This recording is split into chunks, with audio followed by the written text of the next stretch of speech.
ہر شخص نا بہت ساری ہیٹس پہنتا ہے.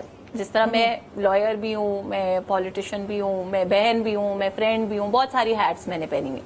تو سعد صاحب سے میں صرف یہ ریکویسٹ کر رہی ہوں کہ جب وہ ہمارے شو میں آتے ہیں اور یہاں پہ تجزیہ دیتے ہیں, تجزیے سے زیادہ ہم یہاں پہ عوام کو انفارم کرنے کے لیے, عوام کو چیزوں سے جو ہے انڈرسٹینڈنگ بلڈ کرنے کے لیے بہتر طریقے سے ہم اس کے اوپر ڈسکشن کریں, اس لیے ہم بیٹھتے ہیں یہاں پہ.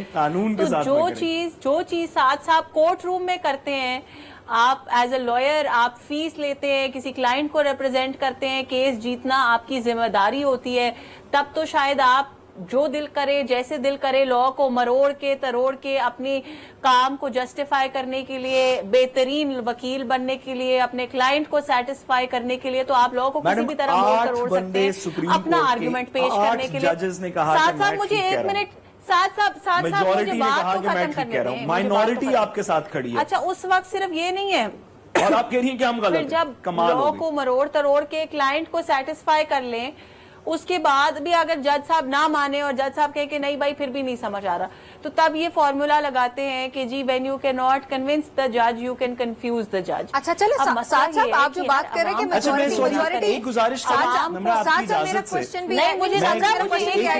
نمرہ ایک منٹ میرا جملہ پہلے ختم ہونے دیں, میرا جملہ پہلے ختم ہونے دیں, میں پڑھ کے بھی سنا دیتی ہوں. پتہ نہیں 8 بجے تک ختم ہو جائے. سعد صاحب کی کلیئرٹی کے لیے, نہیں 8 سے پہلے ختم ہو گیا, میں پڑھ کے بھی بتا دیتی ہوں, عام عوام کی بھی کلیئرٹی کے لیے بڑی کلیئر الفاظ میں لکھا ہوا ہے.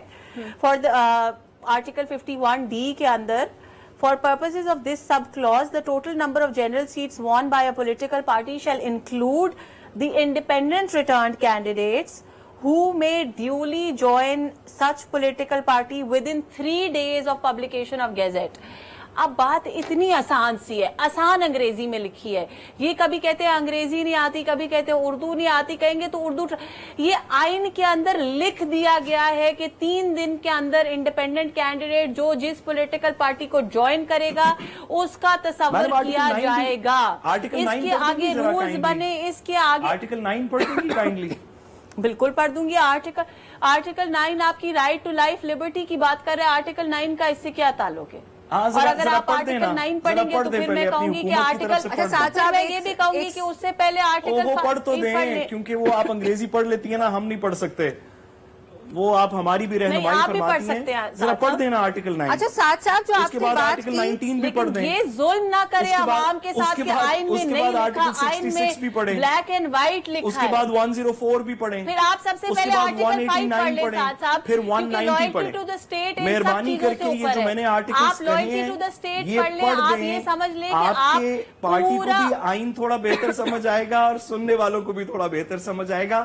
ذرا پڑھیں آرٹیکل 189 افسوس پڑھیں. کی بات یہ ہے کہ سننے والوں کو آپ یہ نہیں بتا سکے نمرہ, اس بات پہ غور کیجیے. افسوس کی بات یہ کہ سننے والوں کو ہم یہ نہیں بتا سکے کہ 51(6) یہ نہیں کہتا. اچھا میڈم میں پڑھ دیتا ہوں. آپ یہ نہیں بتا سکے. اچھا چلیے آپ تو وہ جواب دے رہے ہیں, آپ کا جو پوائنٹ ہے اس پہ ڈیفینیٹلی سعد صاحب جواب دے رہے ہیں. میڈم پڑھیں تو صحیح. جی سعد صاحب اگر آپ کرنا چاہتے ہیں تو آپ پلیز کنٹینیو. سعد صاحب کے پاس اس کا جواب نہیں ہے.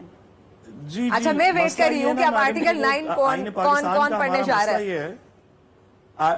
میڈم میں آرٹیکل سب سے پہلے تو 189 ذرا پڑھ دوں. چلیں آرٹیکل 189 پہ آ جاتے ہیں. یہ میڈم سے گزارش ہے.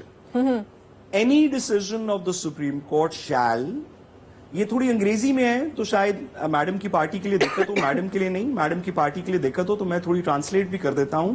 Any decision of the supreme court, supreme court کا کوئی بھی فیصلہ ہو, to the extent that it decides a question of law or is based upon an enunciates a principle of law, shall be binding on all other courts in Pakistan. All 190 پڑھ رہا ہوں. All executive and judicial authority throughout Pakistan shall aid the Supreme Court in the execution of its decisions. Madam یہ آئین میں نہیں لکھا ہوا, اس کے اندر الیکشن کمیشن نہیں آتا, اس میں پارلیمان نہیں آتی, اس میں آپ کی حکومت نہیں آتی, اس میں کوئی بندہ نہیں آتا. وہ سپریم کورٹ جاہل ہے, انہوں نے نہیں پڑھا تھا یہ سارا. آپ کو صرف وہ اطاولہ تارڑ کی طرح اس طرح کر کے آئین پکڑ کے کھڑے ہونے سے آئین نہیں آ جاتا. اور میں کیونکہ آپ نے وکالت پہ بھی تھوڑی سی بات کی تو میں